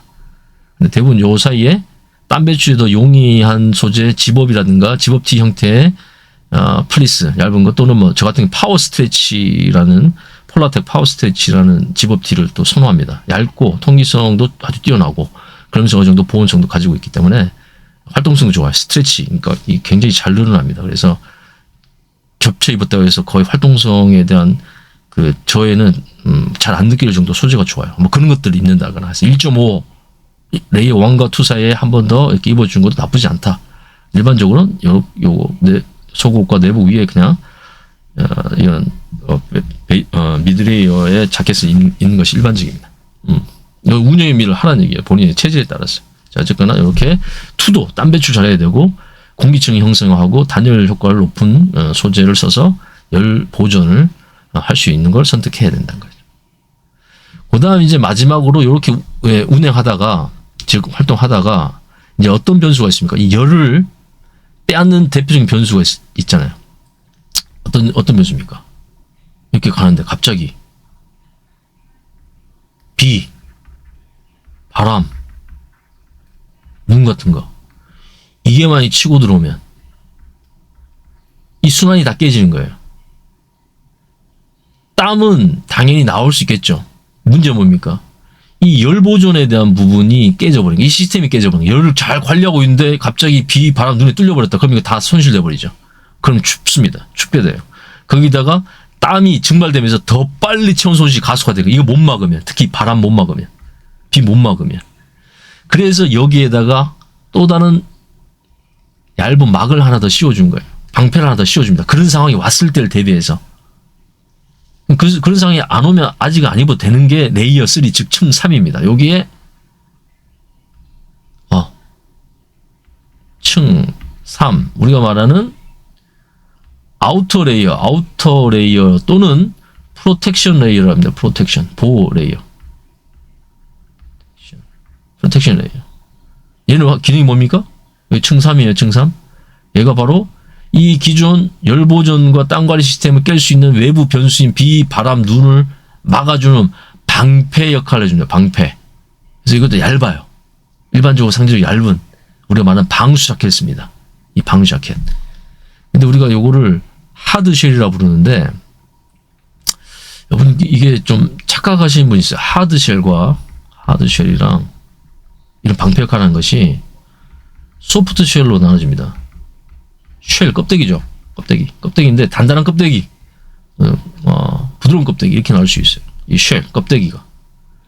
근데 우리가 말하는 이 프로텍션 레이어가 되려면 일반적으로 하드쉘이 됩니다. 이때 하드쉘은 뭐냐? 쉽게 표현드릴게요. 하드쉘은 완전 방수가 되는 거예요. 완전 방수. 완전 방수가 되는 거 하드쉘이라고 그러고 소프트쉘은 뭐냐? 완전 방수는 안 되는데 그냥 약간 생활 방수 정도. 약간 가랑비에서 살짝 안 젖는 정도와 방풍에 특화되어 있고 활동성, 스트레치, 통기성이 아주 뛰어난 소재. 완전 방수되면 통기성이 당연히 떨어집니다. 그래서 우리는 여기다가 어떤 그 투습이라는 효과 기능을 넣어가지고 땀 배출을 좀 더 여기서 멈춰지면 안 되니까 이거 입었다고 여기 시스템이 땀 배출 시스템이 막히면 또 적게 되니까 기껏 고생해서 만들어놨는데 여기에서 땀 배출, 이 하드쉘을 입었다고 해서 땀 배출이 안 돼버리면 즉 단순 투습 기능이 없는 그냥 비옷을 입어서 내부가 적게 만들면 이것도 의미가 없어지니까 그런 하드쉘 기능도 가지면서 땀을 배출 계속 이 시스템이 이어질 수 있는 땀 관리를 계속 할 수 있는 그런 기능성 이 섬유를 개발한 것이 대표적인 게 이제 고텍스라는 소재죠. 그 비슷한 다른 소재도 많습니다. 뭐 이벤트도 있고 뭐 힐텍스도 있고 한데 그게 이제 하드쉘에 재료 적합한 걸로 우리가 이제 생각되기 때문에 많이 사용합니다. 방수는 기본이고 완전 방수 기본이고 여기 시스템을 방해하지 않는 땀 배출 능력을 가지는 투습 능력을 가진 그런 어떤 자켓을 우리는 하드쉘 자켓이라고 통상 얘기를 하는데 그 하드쉘은 이런 기능을 가지다 보니까 좀 뻑뻑하고 상대적으로 뭡니까 좀 그 소음도 좀 나고 활동성이 좀 떨어지는 그런 이제 소재가 쓸 수밖에 없어요. 이 완전 방수를 달성하고 투습까지 기능을 부여하기 위해서는 되게 복잡하죠. 그래서 더 비쌉니다. 하드쉘 일반적으로 얘보다 더 비싸요. 소프트쉘은 완전 방수는 필요 없어. 그냥 바람만 잘 막아주면 이 중에 바람이랑 일부 눈 정도만 잘 막아주는 거에 좀 특화됐어요. 그러다 보니까 통기성이 더 좋아요. 완전 방수가 아니기 때문에. 그래서 얘는 뭐 지퍼도 완전 방수 지퍼 안 씁니다. 그 다음 심실링 없어요. 얘는 심실링 심실링 반드시 들어가고 얘는 심실링 필요 없어요. 그러니까 상대적으로 소재도 좀 저렴하고 공정도 단순화되니까 좀 저렴해요. 대표적인 소프트쉘이 이제 우리가 말하는 바람막이죠. 바람막이 방풍 자켓. 바람막이가 하드쉘은 아닙니다. 근데 바람막이 중에 하드쉘 역할을 할 수 있죠. 바람도 막지만 뭐도 막는다? 비도 막을 수 있어요. 근데 바람막이가 하드쉘은 아닙니다. 바람막이라고 하면 말 그대로 바람을 막는 거기 때문에 비보다는 바람에 특화된 방풍 자켓이 통상적으로 이게 해당될 수 있고 그걸 우리가 소프트 쉘이라고 부르고 이게 소프트 쉘 같은 경우는 활동성이 좋죠. 활동성이 좋아. 스트레치 섬유, 잘 늘어난 섬유. 근데 얘는 완전 방수 기능 가진 건 잘 늘어나지 않는 경우. 요즘 좀 늘어나는 소재가 쓰이긴 하지만 그래도 대부분의 하드쉘 완전 방수와 투습 능력 가진 것은 이게 뻑뻑하고 스트레치 기능이 없어서 활동성이 떨어집니다. 입는 순간 진짜 뭐 가본 입은 느낌이 들 수 있어요. 하지만 중요한 것은 이 최악의 경우에 땀 관리 열 보존을 위해서 이 변수를 차단하는 데 큰 역할을 합니다. 근데 바람막이는 안 돼요. 뭐가 안 됩니까? 비를 못 막는다 말이죠. 이 소프트쉘은 비를 못 막아요. 그래서 갑자기 선택한다면 프로텍션 레이어는 하드쉘을 선택하세요. 하드쉘. 난 별도로 그냥 판초일 갖고 다니겠습니다. 비옷 갖고 다닐래요. 그러면 뭐 소프트쉘과 비옷을 이렇게 혼용해도 좋습니다. 비옷. 우리가 말하는 뭐 판초이라든가 레인코트 이런 것도 입어도 되죠. 왜냐면 그때 반드시 이 중간중간 땀 관리를 해줘야 돼요. 그렇지 않으면 이것만 믿고 있다가는 내부에 젖을 수 있습니다. 왜 얘는 땀 배출 안 되잖아요. 그래서 갑자기면 이 레이어 시리즈 층 3은 아우터라블린 프로텍션 레이어는 하드쉘 즉 완전 방수 기능 거기 플러스 투습을 할 수 있는 투습 기능까지 있는 투습까지 되는 소재를 선택하면 좋습니다. 가격이 비쌀 수는 있지만 뭐 2월 된 상품이라든가 또 저렴하게 나온 상품도 있어요. 그런 것들 선택하면 좋은데 원단 자체로 모든 땀을 다 배출 못합니다. 이 땀 배출이 원단의 능력으로만 다 안 됩니다. 뭐 25,000이 3만이니까 하루 종일 뭐 30리터 가까이 땀을 배출할 수 있다고 하지만 그거는 일반적인 상황에 실험적인 상황이고 실제 활동할 때는 순간적으로 땀이 단시간에 굉장히 많이 납니다. 그건 또 투습이 안 된 경우가 많아요. 실제 제가 고텍스 프로라는 가장 최고 등급의 이 투습 원단을 입고도 방수 투습 원단을 입고도 등산하다 보면 안쪽에 땀이 맺힌 경우가 있습니다. 비가 오는 그런 습한 상황이거나 아니면 내가 활동을 단기간에 급하게 많이 했을 때는 이 여기서 끌어올려왔던 이 땀 배출이 원활하지 않아요. 여기서 막힙니다. 막혀요. 일부러 나가지만 여기서 막혀버려요. 또 세탁 잘 안 해서 필름 자체 땀이라도 오염물에 막히면 이거 투습 기능이 또 제대로 안 돼서 땀이 또 맺힙니다. 그래서 뭐가 필요하냐? 하드쉘에 반드시 여러분 체크해야 될 게 뭐냐면 겨드랑이 지퍼 들어간 거 반드시 선택하셔야 돼요. 강제 배출할 수 있는 수동 매뉴얼로 이 통기성을 조절하고 땀 배출 조절할 수 있는 이 온도 조절할 수 있는 이 겨드랑이 지퍼를 반드시 이 기능이 들어있는 걸 사세요. 이 대부분 어떤 경우는 겨드랑이 지퍼 없는 경우 있습니다. 그럼 자칫하면 방수 투습 원단 입고도 땀에 젖어버릴 수 있어요. 그래서 겨드랑이 있는 거 또는 또 메인 지퍼가 양방향 지퍼 쓰고 있는 거. 허리 쪽 아래쪽에서부터 또 열어주면 또 땀이 움직이면서 허리와 가슴 쪽에 있는 이 뜨거운 공기나 땀이 또 강제 배출됩니다. 그런 식으로 적극적인 땀 배출, 땀 관리를 할 수 있는 적극적 땀 관리를 할 수 있는 그런 어떤 그 외부적인 기능도 같이 고려해서 사시는 게 좋아요. 하드쉘 사실 때. 자, 소프트쉘은 방수 안 되는 겁니다. 하드쉘이 이게 프로텍션 레이어에 근접합니다. 가장 요구된 조건에 부합해요. 하지만 나는 좀 가볍고 활동성 좋고 땀이 많아서 땀 많이 배출되는 걸 원한다. 그러면 이 바람막이를 입고 즉 소프트쉘 입고 별도로 비옷을 또 따로 챙겨다니는 게 낫겠죠. 이렇게 조합을 해주면 됩니다. 이게 간단한 레이어링 시스템에 대한 좀 개념이고 요 요건에 각 층에도 요구되는 요건이 있기 때문에 기능이 있기 때문에 거기에 맞는 소재와 또 기능이 반영된 디자인 제품을 사신다고 하면 여러분들 레이어링 시스템을 잘 갖췄다 이렇게 얘기할 수 있습니다. 그래서 자 여기에서 말씀하신 게 이 보온 옷은 미드레이어를 의미합니다. 자, 근데 미드레이어가 밖에 있다 이거죠. 뭔가 잘못됐다는 얘기야. 원래 미드레이어는 안쪽에 입는 옷인데 이 학생은 미드레이어를 밖에 입고 있어. 일반적으로 제가 미드레이어만 입고 나가도 밖에 이 활동해도 된다고 했잖아요.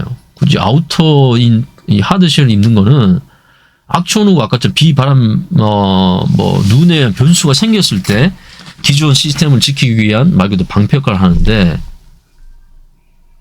그게 없을 경우는 미드레이어 즉 보온 옷 입어도 되지 않습니까? 맞긴 한데 이분이 지금 뭘 입었냐면 이거 하드쉘 입고 있어요.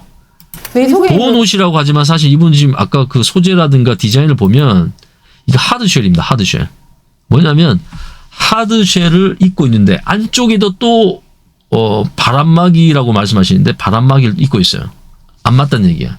그리고 이분이 보온 옷이라 하셨던 이유가 뭐냐면 이게 외피는 하드쉘인데 안에 얇은 좀 패딩이 들어갔나 봐요. 약간 보온성을 위해서. 요즘 그런 자켓 있죠. 방수 자켓 안에 약간 패딩을 집어넣은 거. 그런 게 있습니다. 그러니까 프로텍션도 하면서 미드레이 역할을 할 수 있는, 그러니까 한 번에 끝내버리겠다 이런 개념이죠. 레이어 2와 3를 한꺼번에 이제 뭉쳐서 만든 제품이 있습니다. 그게 대표적인 게 아마 이분이 입고 있는, 이 학생이 입고 있는 제품 같아요. 외피는 하드쉘인데 안에 또 충전재가 들어있어. 그래서 이분이 강사분이 판단했을 때는 이거 패딩이 좀 있으니까 미드레이어라고 이제 말씀하시는 것 같아요. 옷이야. 따뜻하게 입는 옷. 근데 이 속 근데 예, 하드쉘 어떻게 보면 하드쉘로 봐야 됩니다. 근데 안에다가 근데 문제가 또 다른 하드쉘을 입고 있기 때문에 그래요. 바람막이. 우리 선생님은 바람막이라고 표현하셨죠. 예, 바람막이는 아까처럼 일반적인 소프트쉘을 얘기하는 거죠. 얇고 가볍고 스트레칭이 잘 되는, 스트레치 섬유가 적용된, 활동성이 좋은, 근데 방수는 안 되는. 그런데 이걸 안쪽에 입고 있다 이거죠. 일단 속옷 원래는 그게 어쨌든 쉘의 역할을 해줘야 되는 건데. 예. 입고 보온 옷. 속옷 베이스를 입고 그다음 보온 옷, 인슐레이션 이걸 입고 바깥에 있는 걸 안에 입고 그다음 나를 따뜻하게 중간에 지금 이 학생이 입고 여러 있는 겹을 겹쳐 입을 수가 있어. 그런데 이 바람막이가 방수되는 비옷 밖으로 나와야 된다는 얘기죠. 바람막이가 밖으로 나왔는데 거꾸로 입었다는 겁니다. 그러니까 2를 밖에 입고 3 방패 레이어 3를 안에 입었다. 순서 이렇게 표현하면 말 그대로 잘못된 거 맞죠? 우리 선생님께서는 바람막이 방풍 자켓과 방수되는 비옷 하드쉘 요거는 안에 입는 게 아니라고 지금 말씀해 주신 거예요. 겉옷. 이렇게 겉옷? 바람이 불 때 맨 겉에 바람을 막기 위해서 입는 옷이야. 근데 달면서 보면 그냥 어른들도 잘 모르니까 일부러 이거 교보제 하려고 입은 건 아니죠? 이렇게 거꾸로 입은 거지. 거꾸로 입었다는 거는 하드쉘을 안에 입어버렸고 미드레이어에 입을 보온 옷을 바깥에 입었다 이렇게 얘기하시면서 이 순서를 이제 수정해 주신 이 겁니다. 옷은 보온 옷, 이 옷은 겉옷. 겉옷. 그거를 구분을 할 줄 알면. 이거 그래서 구분을 할 필요가 당연히 있죠. 그래야 기능이 보온 옷을 최대 효과를 얇은 거 여러 얻으니까. 거 껴 입을수록 근데 따뜻하잖아. 그리고 나서 이 바람을 학생이 막거나 보니까 움직일 하기 위해서 학생이 보니까 겉을 막거나 이것도 하드쉘이에요. 이 학생이 다른 게 문제가 아니라 일단 속옷을 입고 이것도 하드쉘이에요. 보니까 아까 보니까 이게 방수 지퍼들이에요. 자 갈아입는 걸 보면 좋은 거 입었는데 예, 이거 하드쉘이잖아요. 이것도 하드쉘 방수 지퍼 되어 있는 심실링 되어 있는 하드쉘입니다. 그러니까 이 학생이 지금 실수한 게 뭐냐면 어쨌든 2, 3가 합쳐진 기능이 옷이라 하더라도 이것도 하드쉘이거든요. 하드쉘 안에 또 하드쉘을 입었기 때문에 문제가 되는 겁니다. 이렇게 되면 열 관리가 잘 안 되고 땀 배출이 잘 안 되겠죠. 하드쉘이 아무리 투스 기능이 있다 하더라도 일반적인 소프트쉘이나 미드레이어 일반적인 그 통기성이 좋은 소재보다 땀 배출 잘 안 됩니다. 그래서 오히려 이게 오늘 땀을 더 많이 정말 좋은 날씨다. 그치? 머금는 너무 문제를 날씨가 일으킬 수 있어요. 좋으면 와닿지 않거든. 이렇게 너무 많아요. 자, 그거 그래요? 벗어서 넣고 그러니까 또 입었어요. 지금 이게 심실링 돼 있죠. 이거 심실링 돼 있죠. 그럼 이게 하드쉘이라는 얘기예요. 요렇게 입었으면 뭐 큰 문제가 없어요. 여기에 이제 그 뭐 미드레이어의 아까 집업 정도의 수준, 1.5 레이어 정도 개념의 집업 뭐 통기성, 보온성 셔츠로 치면 그 위에 하드쉘을 입었다 그러면 그 문제 안 되는데 지금 이 학생은 보온 미드레이어는 얇은 걸 쓰고 그 위에다가 하드쉘 입고 그 위에 다시 2, 3가 결합된 땀 배출이 좀 잘 안 되고 열 관리가 좀 어려운 또 하드쉘 또 입어버렸기 때문에 지금 우리 강사님께서 이렇게 입는 것은 바람직하지 않다고 얘기해 주신 겁니다. 근데 이렇게 입는 분들이 꽤 많다는 얘기예요. 추우니까 그냥 무조건 많이 껴입으면 좋은 줄 알고 껴입고 한다는 얘기입니다. 근데 그게 오히려 독이 된다는 걸 말씀해 주신 겁니다. 이게 되게 중요한 겁니다. 하드쉘 여러 개 껴입으면 오히려 독이 됩니다. 땀 배출이 안 돼요. 열 관리가 잘 안 됩니다. 그래서 레이어링 시스템은 무작정 껴입는 게 아니라는 얘기예요. 각 층에 맞는 기능을 가진 소재와 그런 디자인을 가진 옷을 입었을 때 최대 효과를 얻을 수 있다. 이게 순서가 섞이거나 아니면 같은 걸 여러 개 입었다 그러면 시스템 자체가 붕괴되기 때문에 이런 악천후 상황을 만났을 때 체온 조절이 안 되거나 저체온증 위험이 발생될 수 있기 때문에 반드시 이 원리는 지켜라. 그 원리 안에 여러분의 체질에 따라서 팁은 다르게 여러분들이 적용할 수 있으나 어떤 사람은 전 하이로프트보다 그냥 일반적인 뭐 폴라텍 그냥 플리스 자켓이 좋던데요. 그럼 그렇게 해서 미드레일 입으셔도 되고. 저는 좀 추위를 많이 타서 집업 티 하나 위에다가 다시 저는 뭐 합성 충전재 프리마 로프터 뭐 경량 패딩 입은 게 좋던데요. 그러면 됩니다. 그거는 그 원리 안에서 본인이 활동하면서 그 원리를 지켜가면서 넣고 빼고 하는 괜찮은데 이걸 뒤집으면 안 되는 얘기죠. 임의적으로 순서를 뒤집거나 기능을 뒤집어 버리면 안 된다는 얘기고, 그다음 그런 본인의 체험을 통해 가지고 나에게 맞는 가성비 소재들이 있습니다. 보입니다. 뭐 그걸로 여러분들이 본인만의 레이어링 시스템을 구축하면 돼요. 소재에 대한 부분과 디자인에 대한 부분은 그렇게 여러분들이 경험을 쌓아가면서 하면 되지만 기본 원리를 깨면 안 된다는 얘기고, 그다음 제 개인적으로도 미드레이어 중에 보온성이 좋다고 해서 경량 패딩의 소재를 다운 있죠. 우모. 그러니까 뭐 닥터는 아니지. 구스나 아니면 덕다운을 쓰는 그런 우모 소재는 비추입니다. 그건 따로 여벌의 보온 옷으로 배낭에 따로 챙겨간 것이 바람직하지. 그거를 미드레이어로 따뜻하게 해서 미드레이어로 입었을 경우에는 이게 땀에 의해서 젖어버립니다. 땀 배출이 원활하게 안 됐을 경우에는 그 미드레이어 그 보온 충전재인 우모, 덕다운이나 구스다운이 젖어버리면 보온력 상실해버려요. 그렇기 때문에 미드레이어는 이 합성 충전재나 아니면 통기성이 좋고 아까 언급했던 미드레이어가 요구하는 그 소재 안에 선택하기 좋습니다. 그래서 이 우모 패딩을 미드레이어로 입는 건 그렇게 좋지 않지만 미드레이어 그런 그 우모 패딩 같은 경우는 비상 상황을 대비해서 아니면 쉴 때 아니면 정상에서 잠깐 멈춰 있을 때를 대비해서 이 비상용으로 배낭에 챙겨나가는 것은 추천한다. 저도 그렇게 해서 쉴 때나 정상에서 주변을 볼 때 그 기존 입은 레이어 위에다 한 번 더 그런 우모 패딩, 왜냐면 이게 가볍잖아요. 우모는 패킹하기도 좋고 부피도 작게 만들 수 있고, 그래서 그거를 별도로 챙겨 다니고 그런 상황이 왔을 때 입습니다. 그거는 추천합니다. 근데 그거를 입고 다니는 건 이 활동 중에 입는 것은 비추라는 얘기죠. 젖어버리면 보온력을 상실하기 때문에. 또 과도하게 따뜻하면 열이 너무 많이 쌓이고 그러면 땀이 더 많이 발생되고 그걸 효율적 시스템에 의해서 배출이 안 되면 그대로 내 몸이 젖기 때문에 그런 것들 고려할 필요가 있다. 그렇죠? 그래서 이 학생이 옷을 바꿔 입히는 건 빨리 발견했을 때 바꿔 입혀줘야 됩니다. 그게 등산 리더의 역할이고 딱 출발하기 전에 복장을 먼저 점검해줘야 돼요. 리더라면. 그래서 이렇게 잘못된 게 있다면 바꿔주고. 네, 하여튼 이 학생은 하드쉘의 기능 가진 즉 아우터 레이어, 프로텍션 레이어를 2개 겹쳐 입었기 때문에 이건 수정을 받아야 되는 거죠. 그걸 수정받고 있습니다. 이런 거. 이런 별로 많단 말이죠. 하드쉘 2개 이렇게 입는 거. 공기 통하고 가볍고 따뜻한 거 이런 걸 입고 원래 이렇게 입는 거야. 그렇죠. 지금 이게 일반적인 가을은 너무 두꺼운 미드레이어를 입을 필요 없으니까 그냥 집업 형태의 바로 위에 이게 집업이 이제 미드레이어가 돼주는 거죠. 그 위에 지금 하드쉘 입었으면 문제가 안 되는데 이렇게 입고 또 하드쉘 더 겹쳤기 때문에 문제란 거죠. 근데 오늘 날씨가 추우니까 이 옷이 있으니까 도톰하고 바람막이까지 되는 이 옷을 입고, 그리고 수인 춥지.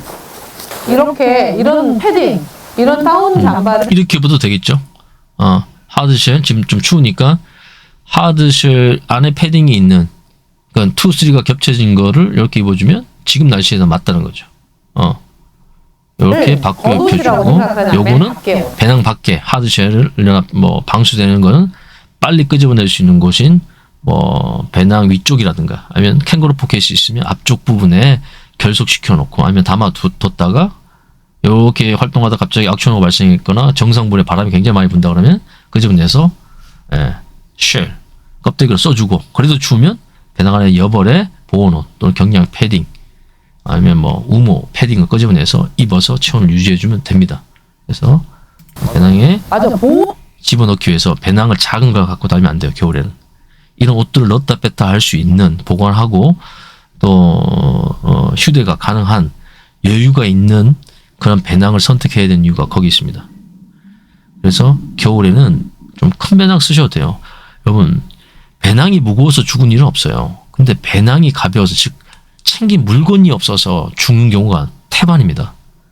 그러니 겨울에는 배낭을 아끼지 마세요. 좀 큰 거 쓰세요. 넉넉하게. 그 넉넉한 것에 따뜻하고 넉넉한 보온성을 가진 옷을 챙겨가면 됩니다. 기타 여러 가지 조난을 대비한 다양한 상황, 악천후 대비한 이런 물품도 있죠. 제가 예전에 추천드렸던 그런 필수 물품들 제가 한번 띄워드릴게요.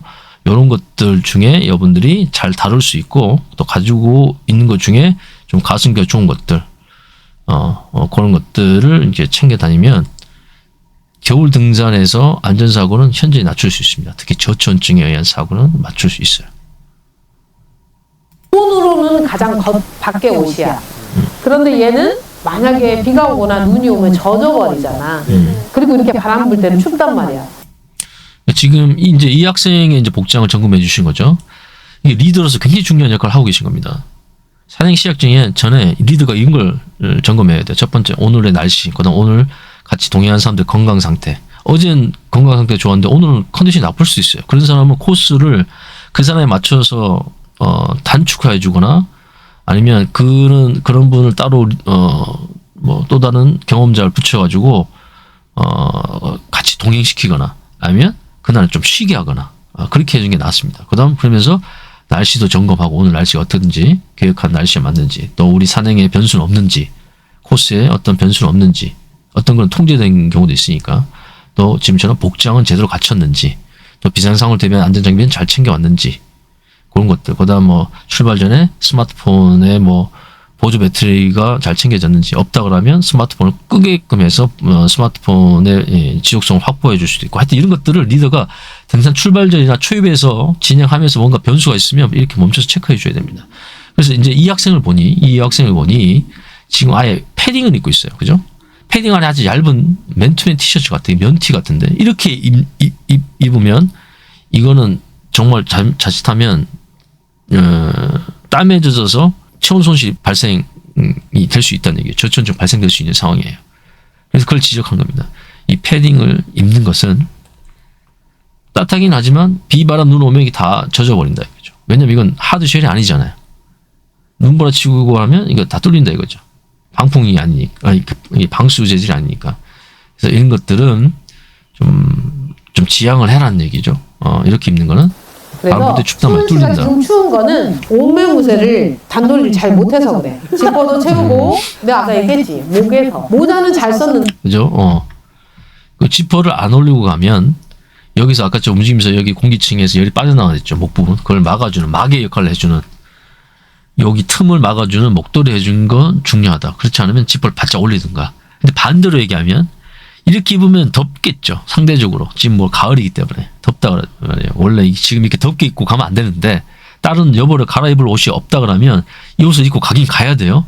그러면 어쩔 수 없이 뭡니까? 지퍼를 이용해서 오히려 반대로 열을 빼내주면서 체온 조절, 땀 관리해 주는 것도 나쁜 방법 아닙니다. 근데 어쨌거나 우리 선생님 입장에서는 이 겨울이란 최악의 상황을 고려한다 그러면 그때 이렇게 열고 다닐 경우에는 열 손실이 이쪽 목 부분에 발생할 수 있기 때문에 잘 채워라. 머리는 잘 보호했는데 이 부분과 목 부분은 옷을 잘 여며서 잘 막아주는 그런 습관을 길러라. 좋은 습관을 기르는데 지금 조언을 해주신 겁니다. 이 습관을 가져라. 충분히 안 추울 수 있을 것 같아. 이렇게 목도리가 없다도 바짝 채워서 바깥에서 들어온 찬 공기도 막아주고 내부에 데워진 공기가 나가는 것도 최소화할 수 있죠.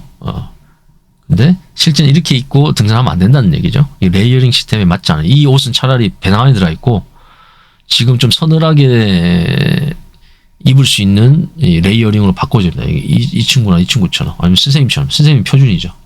미드레이어까지 입고 지금 가시는 거잖아요. 지금.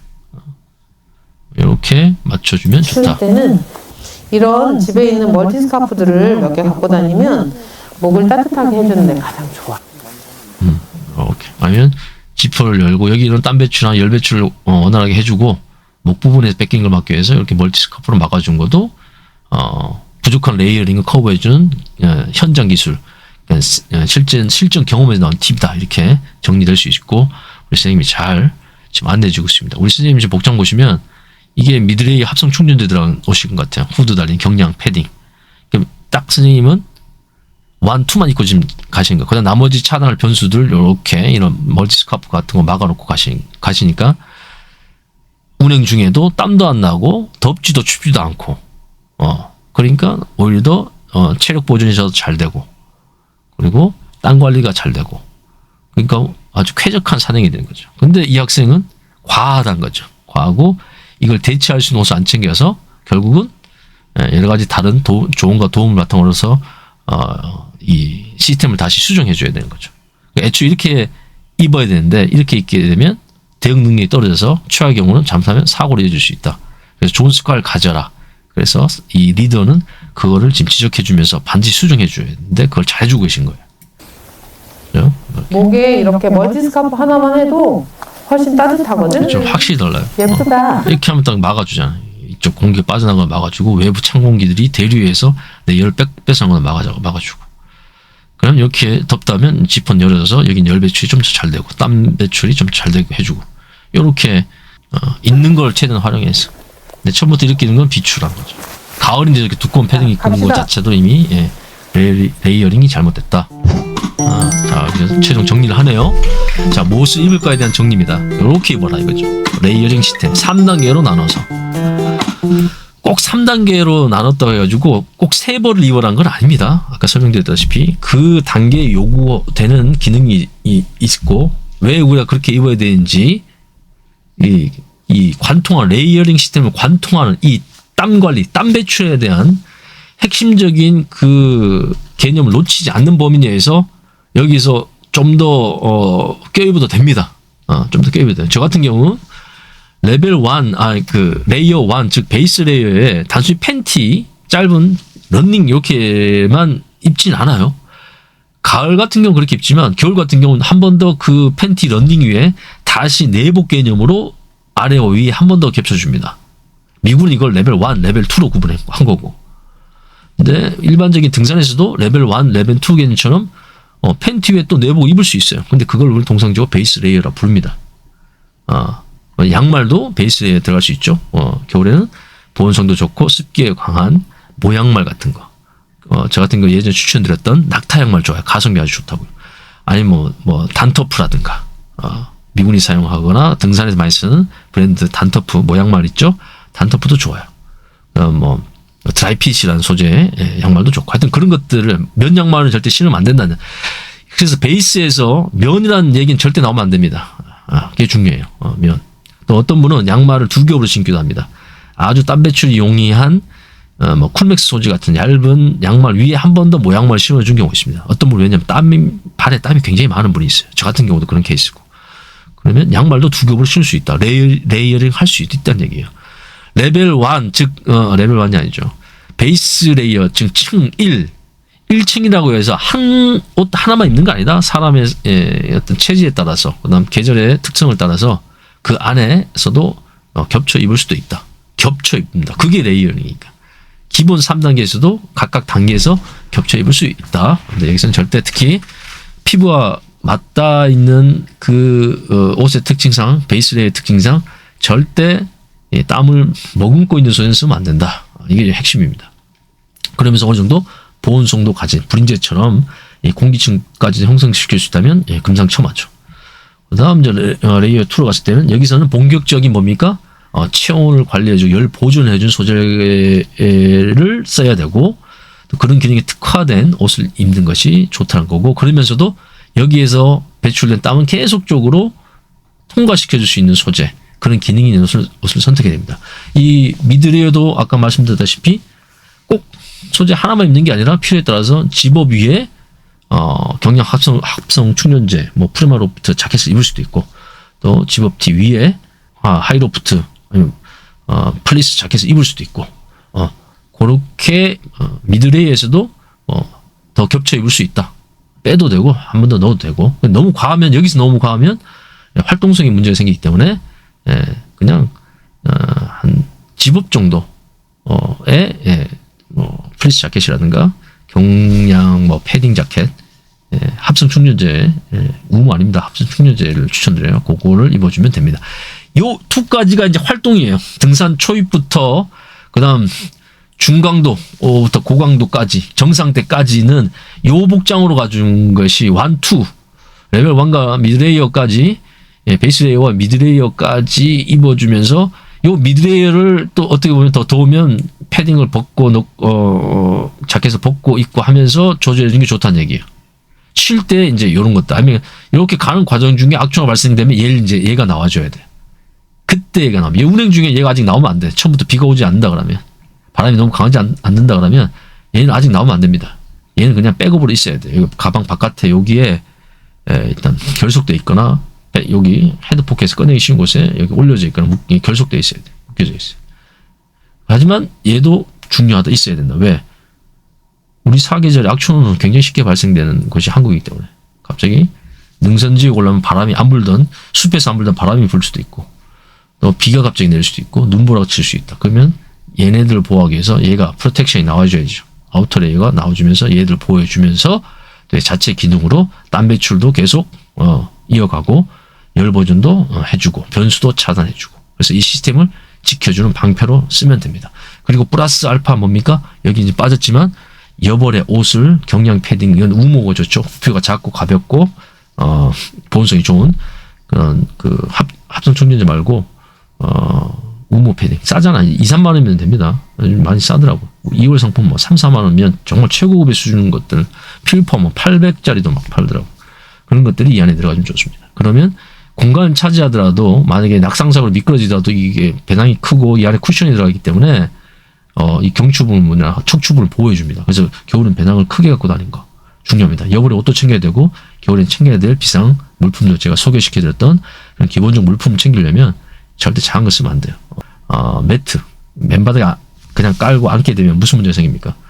이때 열 전도가 발생돼서 열 손실이 극화가 돼요. 창거에다 엉덩이 직접 접촉을 했기 때문에 가뜩이나 외부 변수에서 열 복사에서 손실이 발생되는 데다가 열 전도까지 가속화시키기 때문에 절대 찬바닥에 앉으면 안 돼요. 그래서 우리가 이건 좀 다른 개념이긴 한데 산에서 잠을 자거나 할 때는 이 바닥 즉 바닥 공사라고 부르죠. 이 한기 차단과 습기 차단 굉장히 중요합니다.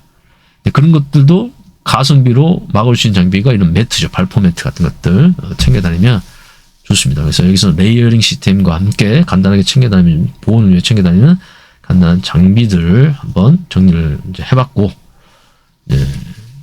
이걸 다음에 해야 될까 지금 시간이 없어서 또 가봐야 되기 때문에 다음에 또 보면서 또 백투더 베이직 개념으로 기본에 때 충실한다는 개념, 기본으로 돌아가자는 개념으로 가장 추천드릴 만한 이 영상을 또 같이 보면서 제 경험도 같이 한번 얘기를 해보도록 하겠습니다.